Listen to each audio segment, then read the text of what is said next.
자, 지금 시간은 실내 디자인 공간 기획론입니다. 자, 실내 디자인의 정의를 보기 위해서 우리가 이제 학습 목표는 디자인과 실내 건축을 구분할 수 있고요. 실내 건축 공간들 구분을 인지할 수 있습니다. 그리고 디자인의 느낌을 설명할 수 있는 것이 저희 학습 목표가 되겠습니다. 목차는요, 디자인 정의 및 기획을 하고요. 실내 건축 디자인의 기획, 그리고 가구의 정리 순으로 진행을 하도록 하겠습니다. 첫 번째 시간인 디자인 정의 및 기획입니다. 디자인의 사전적, 인물적 정의를 말씀드리면요. 디자인이란 라틴어로요, 데지그나레라는 것으로 따온 것으로 계획을 기호로 명시한다라는 의미예요. 디자인의 용어의 정의 사용 시기는 1920년부터 1930년대 근대 디자인 운동 이후로 사용이 됐고요. 모울리나기, 토마스 말도나도는 디자인이란 사물의 표면적 장식뿐만이 아니라 어느 하나의 목적 아래 사회적, 인간적, 기술적, 예술적, 심리적, 생리적 등의 요소들을 통합하여 공업 생산의 궤도에 오를 수 있도록 제품을 설계하는 기술만이 디자인이다라고 현대 디자인의 개념을 말했습니다. 자,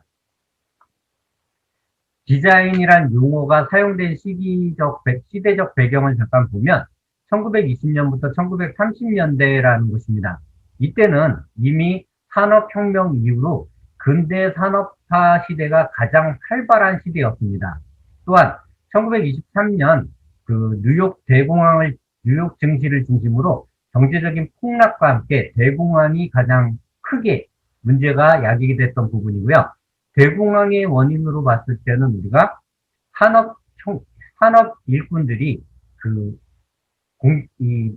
시골에서 농부로 있던 산업 일꾼들이 공장으로 취직을 하면서부터 인력 수요가 엄청나게 많아지면서 임금이 상대적으로 낮아지다 보니까 이 실업자는 많이 증대됐던 역시 그런 시대입니다. 시대적 배경은 그런 시대고요.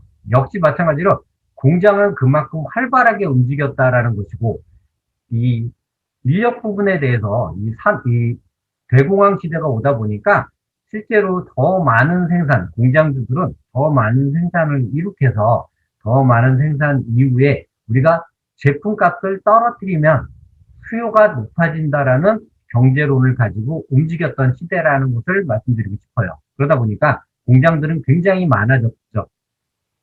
그래서 디자인이라는 것이 이제 이때 근대 디자인 운동이 시작됐고요. 이 시대에 우리가 이제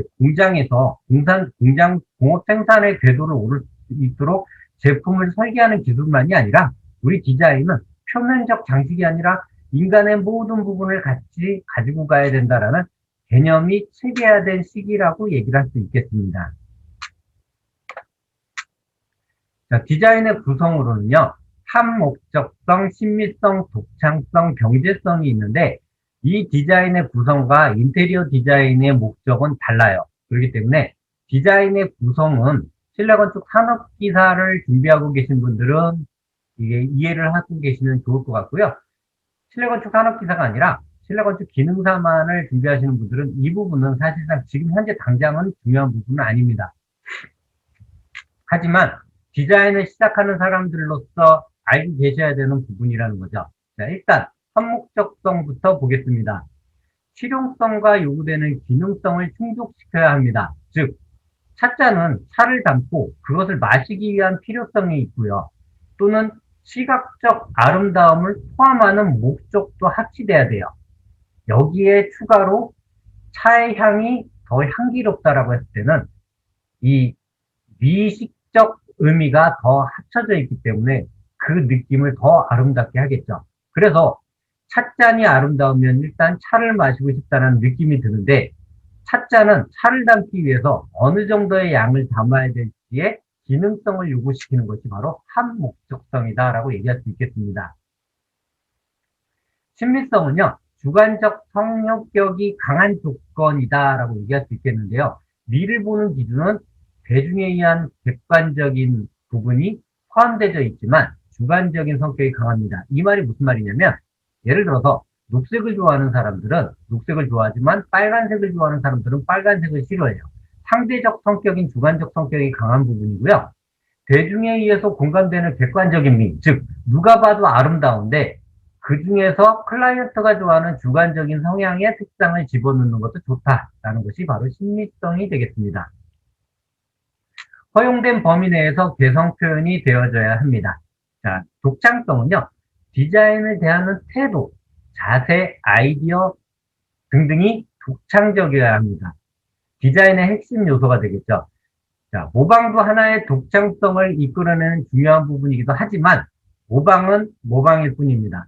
모방이 아닌 디자인을 대하는 태도는 디자인 자체가 독창성 있게 끄집어내기 위해서는 어떤 것들이 필요한지는 분명히 있다라는 거죠. 그것이 디자인의 핵심 요소인데 그것들을 끄집어내기 위해서는 이미지 트레이닝을 하던가 아니면 우리가 잘하는 그런 기획, 분석을 하시면 될 것 같습니다. 자, 경제성입니다. 최소의 자재와 경비, 그리고 노력으로 최대의 효과를 얻어내는 경제학의 원리와 일치하는 조건으로 이렇게 디자인의 구성은 4가지의 기능적 요소를 가지고 있다라고 생각하시면 될 것 같습니다. 디자인은 아이디어를 현실화하는 부분이 되겠습니다. 아이디어를 현실화해서 디자인은 제품의 서비스 컨셉을 형상화시키고요. 그리고 디자인은 사용자를 위한 부가가치를 창조하면서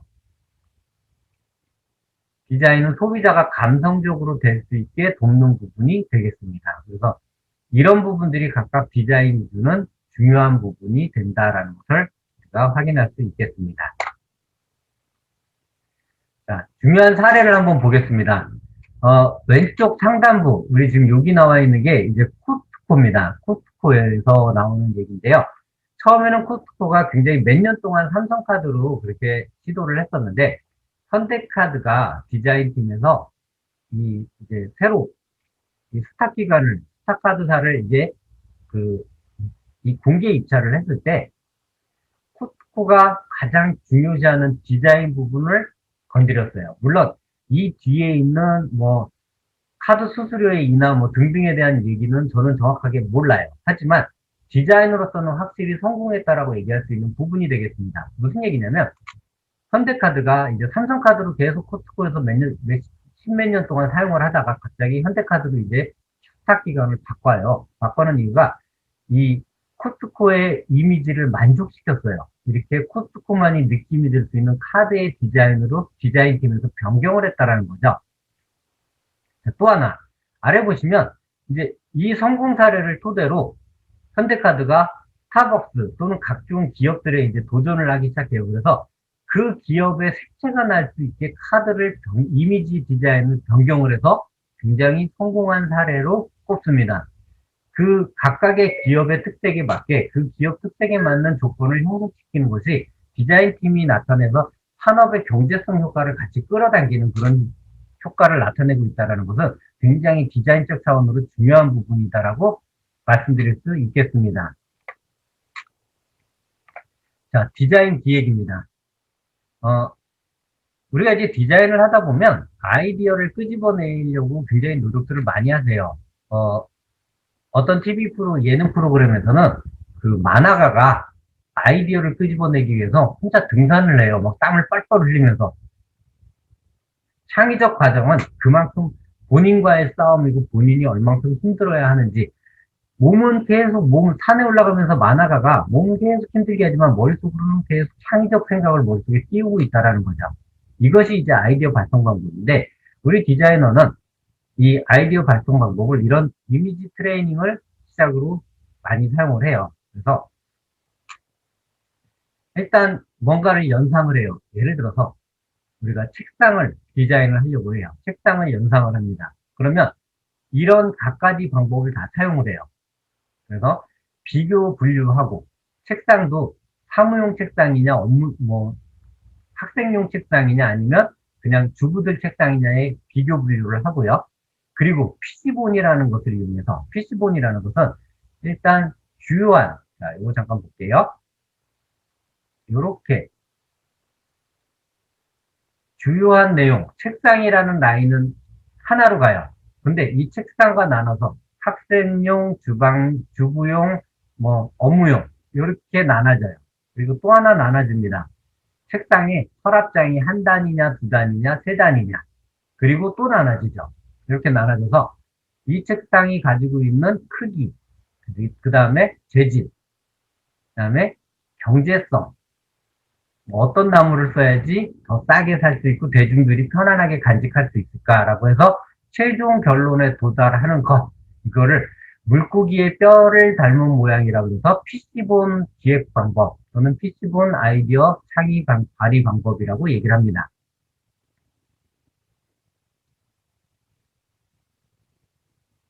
자, 그 다음에 이렇게 이 이미지 트레이닝 방법도 있고 토론을 하는 방법, 토론한 내용을 결합시키는 방법 또는 그 사용자를 관찰하는 방법 등등을 각각 비교 아이디어 발상을 해서 이 전부 다 하나로 모아서 완성시키는 방법 등을 사용하고 있습니다. 자, 디자인 프로세싱이 왜 필요한지를 말씀드리면 실내 디자인은 과학적 분석을 기반으로 심리적, 기술적 방법을 활용해서 주어진 공간의 상황에 맞는 창조적 문제 해결 과정을 통해서 이상적인 실내 환경을 만들어내는 것에 그 디자인 프로세싱의 목적이 있고요. 실내 디자인은 미적으로 아름다울 뿐만이 아니라 기능적으로 사용자의 요구 조건을 만족시킬 수 있는 해결안을 얻기 위해서 좀 더 의식적이고 체계적인 접근 방식을 요구한다는 것입니다. 이렇듯 실내 디자인은 포괄적이고 종합적인 자세를 필요로 하며 직관을 포함한 감각적 기술과 함께 논리적 계획을 수행할 수 있는 능력을 요구합니다. 따라서 완성도 높은 작품을 만들기 위해서는 이러한 적절한 과정을, 즉 프로세스를 하셔야 하는 것이 디자인 프로세스의 의미가 되겠습니다. 별도의 설명이 없더라도 이 내용은 반드시 필요한 부분이고 디자인 프로세스를 하는 이유가 자세히 묘사되어 있기 때문에 이것만 읽어보셔도 여러분들은 충분히 이해를 할 수 있지 않을까라는 생각을 가져봅니다. 자, 그런 디자인 프로세싱을 위해서 이런 각각의 단계가 있는데요. 준비 단계, 잠복 단계, 개발 단계, 실증 단계의 단계별 내용이 있습니다. 준비 단계라는 것은 문제를 분석해서 정보를 수집하고요. 제품의 가치에 대한 확립을 하는 단계가 준비 단계가 되겠습니다. 아까 보셨던 브레인스토밍 방법을 이용하거나 PC본 방법을 이용하셔서 각각의 준비 단계를 실시하시고요. 잠복 단계에서는 문제 해결 방법을 모아내고 디자인의 초안을 작성해서 아이디어 스케치 구조 모델을 제작하는데요. 이때는 우리가 사용하고 있는 프리엔트 스케치를 가장 많이 써서 대략적인 형상을 모형화시켜서 만들어내는 단계가 되겠습니다. 개발 단계는요, 문제 해결에 대한 방법을 평가하고 최선의 방법을 끄집어내는 것이 바로 이제 개발 단계가 되겠고요. 이때 보통 토론과 협의를 해서 최적의 안을 끄집어내는 경우가 가장 많아요. 실증 단계는 문제 해결 방안을 실현해서 재평가와 함께 세밀한 조형을 전개, 모델링, 3D 프로그램을 이용해서 각각 그림과 평면도, 도면 작업을 이뤄서 이 도면 자체를 완성시키는 그런 기록의 과정이 되겠습니다. 보통 우리가 얘기하는 포트폴리오 같은 경우에 실증 단계의 기록의 과정을 나타낸 것을 우리가 포트폴리오라고 얘기를 하죠. 자, 그래서 어떤 한 아이디어를 사례를 들었을 때 주얼리입니다. 목걸이에요, 목걸이. 한복에 가장 어울리는 옷걸이를 형상화하는데 지금 보시다시피 준비 단계 때 한옥에 있는 이런 아름다운 색상을 이제 자료 수집을 통해서 모읍니다. 자료 수집을 통해서 모았더니 우리 한옥의 아름다움, 한복의 아름다움을 끄집어냈을 때 가장 꽃들에 대한 느낌, 한복에 들어가는 꽃들의 느낌이 가장 많았는데 그 꽃들의 느낌을 개발 단계에서 이렇게 꽃의 모양을 형상화시키고 색상도 역시 마찬가지로 부분적으로 한복의 느낌이 날 수 있도록 색상을 가미합니다. 지금 보시면 여기에 입고 있는 이 한복의 색상과 여기에 입고 있는 한복의 색상, 꽃의 색상을 조화시키고 있다는 것을 알 수가 있겠고요. 이 조화시킨 색상을 그대로 가지고 개발 단계 스케치를 합니다. 스케치를 하는데 이 꽃의 문양과 색상을 곳곳에 이렇게 배치를 하죠. 배치를 하고 나서 최종적으로 실증 단계로 조합을 시켜서 3D 모델링으로 끄집어낸다는 거죠. 여기까지가 디자인의 전개 단계예요. 그러면 이 내용을 바꿔서 우리가 건축에 한번 넣어보겠습니다. 한옥의 아름다운 미를 실제 건축물에 사용을 하려고 했을 때 지금 자료 수집 단계에서 여성화된 한옥이냐 아니면 한복, 남성화된 한옥인 건물이냐라는 것에 대한 포인트가 달라질 수도 있겠지만 어쨌든 지금 현재 사진에 있는 상태에서는 여성화된 건물을 현대식 건물로, 한옥의 느낌을 살린 현대식 건물로 바꾼다라고 했을 때는 외장의 일부분은 이런 느낌이 들게끔 할 것이고요. 건물의 형태는 부드러운 곡선을 많이 사용하고 있겠죠. 그리고 한쪽 벽면이 이렇게 돼 있을 것이고요. 최종적으로 앞에 대문은 이 문양을 가지고 있는 현관문이 그려질 것이다 라는 것을 유추해 볼 수 있겠습니다. 자, 주제 선정 단계입니다. 브레인스토밍 방법인데요. 주제를 선정하는 것은 여행을 떠나기 전에 행선지를 결정하는 것과 같이 내가 만들어낼 디자인의 전체적인 성격을 결정짓는 중요한 단계예요. 그래서 보시면 어떤 식으로 각각의 타이틀을 걸고요. 거기서 떠오르는 생각들을 전부 다 메모지 포스트잇으로 붙이는 거예요. 붙여서 우리가 이제 뭘 해야 되는지 중요한 부분들을 추려낼 수 있는 작업을 하는 것이 주제 선정 단계가 되겠습니다. 조사 분석 단계는요, 프로그래밍 과정이라고 하는데, 기초 단계의 다음 단계로 디자인 개념 및 구체적인 방향이 결정되는데요. 이런 식으로 하시면 돼요. 실내 건축 조사 분석 단계는 목적과 범위를 설정하고 문제인식 및 정보 수집 및 종합 분석 작업을 이루어지도록 합니다. 그래서 문제점 인식에 대해서는 공간 자체가 나가는 문제점 파악 및 공간 사용자의 요구사항, 경제적 문제를 등을 거쳐서 다각적 논의를 해요. 이렇게 쭉 논의를 해서 각각의 문제를 종합 분석해서 자료를 나타냅니다. 자, 개념 설정 단계. 개념 설정 단계에서는 주제에 대한 조사 및 분석 결과를 토대로 개념을 설정하는 건데요. 흔히 컨셉이라고 말하는 표현되는 개념은 작품을 통해서 보여주고자 하는 디자인의 관점으로서 작품의 전체적인 성격을 일관성 있게 형성시켜주는 기능을 합니다. 독창적 개념의 설정은 작품의 창의성과 직결됩니다. 아래 사진은 재밌으라고 제가 넣어놓은 거고요. 여러분들이 이제 그 이론을 하다 보니까 아무래도 좀 집중도가 흐트러질 것 같아서 한 번씩 웃고 가는 이런 부분을 말씀드리고자 이제 넣어놓은 거고요. 개념 설정 단계에서는 중요한 개념, 컨셉을 표현하는 대표적 컨셉이 없으면 나머지 디자인은 전부 다 흔들릴 수밖에 없어요. 중요한 컨셉을 잡아서 그 부분을 부각시켜서 드러내게끔 하는 것이 바로 개념 설정 단계가 되겠습니다.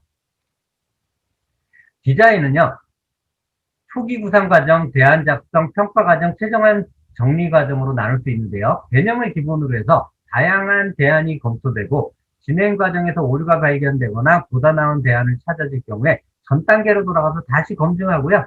다시 시작하는 피드백 과정이 반복되면서 디자인이 구체화되는 과정이 되겠습니다. 그래서 이 과정에서 계속 흘러가다가 오류가 심각하게 발생을 했을 때는 다시 앞 단계로 가서 컨셉을 다시 잡으시면 돼요.